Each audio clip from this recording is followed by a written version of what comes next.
जय हिंद दोस्तों।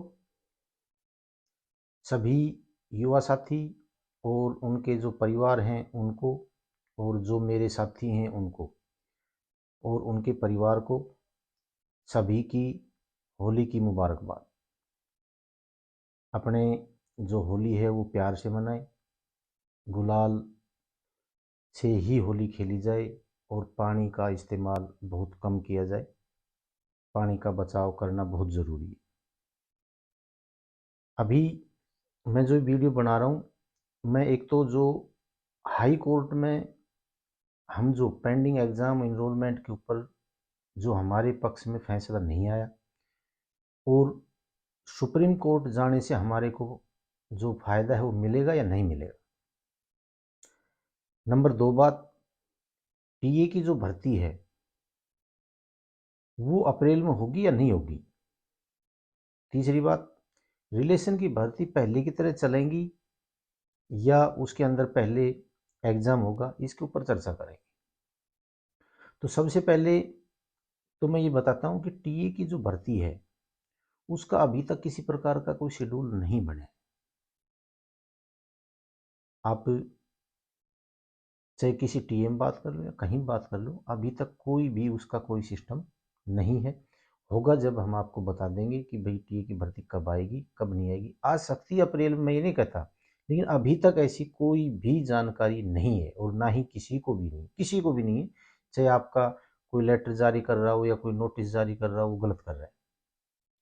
दूसरा, रिलेशन की जो भर्तियां हैं, रिलेशन की जो भर्तियां हैं उसमें भी सेंटरों के अंदर में काफ़ी सेंटरों के अंदर पता कराया है, अभी तक किसी प्रकार का कोई भी जो लेटर है वो जारी नहीं हुआ है।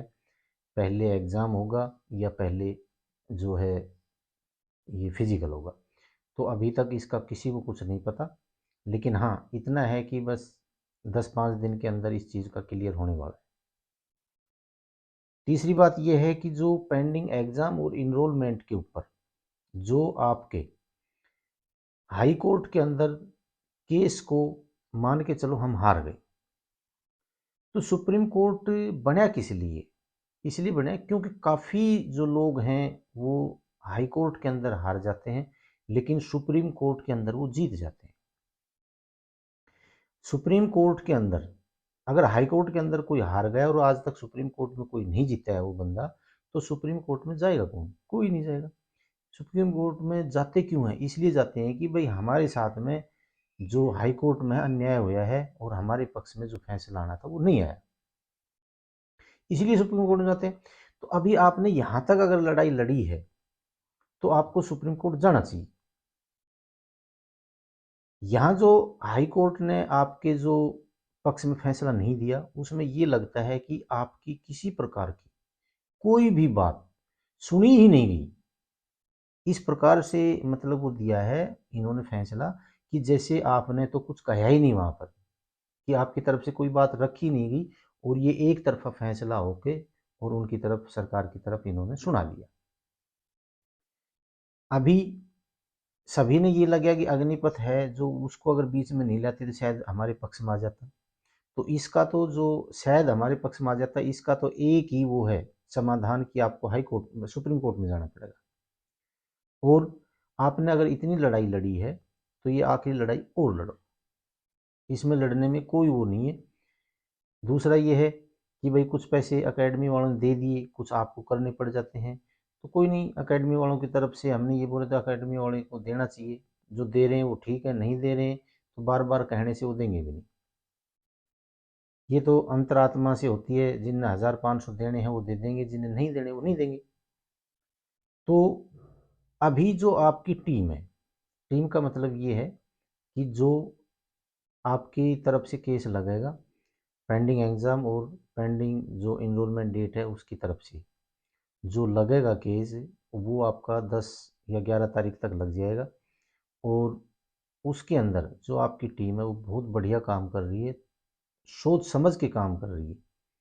और जिसने अभी तक केस लगाए हैं, जो ये केस डाल दिया या अब डालने वाले हैं, उनको एक टीम वर्क में काम करना पड़ेगा। अगर वो टीम वर्क में काम करेंगे तो शायद आपके पक्ष में फैसला आ जाएगा। अगर वो 2 या 3 जो केस लगेंगे उनमें भी अगर आपसी फूट रहेगी तो मेरे हिसाब से जो हाई कोर्ट के अंदर जो आपका फैसला आया है शायद वही सुप्रीम कोर्ट में आएगा।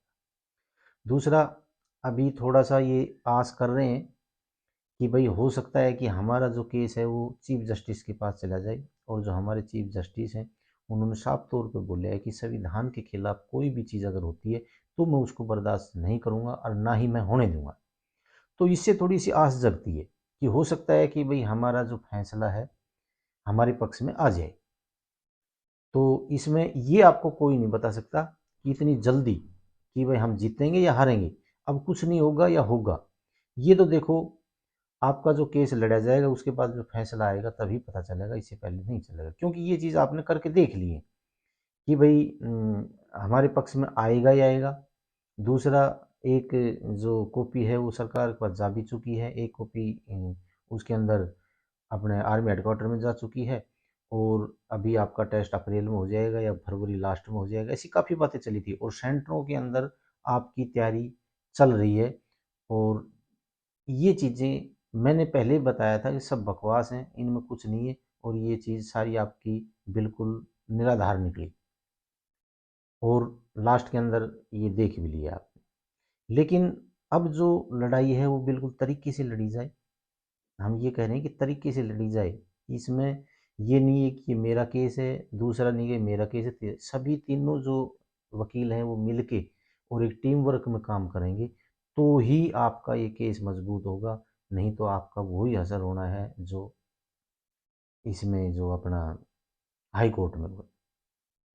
तो मेरी इनसे सभी से विनती है कि आप एक जगह होके और एक साथ लड़ें। केस 3 अलग अलग डलेंगे, ठीक है, ये बढ़िया है, लेकिन उनको तीनों को एक साथ लड़ना पड़ेगा, क्योंकि कभी भी कोई अगर जब बात आपसी बहस होती है तो शायद एक वकील के वो चीज़ ध्यान में ना आए तो कम से कम दूसरे का आ जाए, दूसरे का तीसरे का आ जाए, यानी कि मजबूत होकर लड़ना पड़ेगा।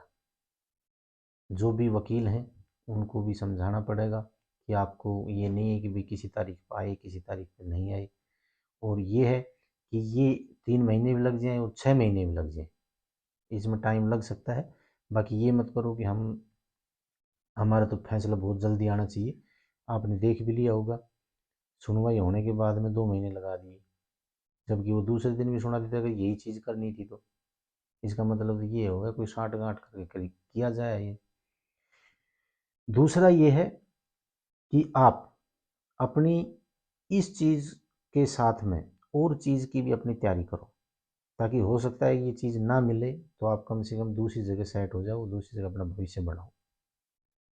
तो रही बात अग्निपथ योजना की, तो अग्निपथ योजना आपकी लग चुकी है, ये कब हटेगी इसके लिए मैं एक वीडियो अलग बनाऊंगा, आपको मैं बता दूंगा, और जो बताऊंगा उसी तरीके से हट सकती है, बाकी हटेगी नहीं।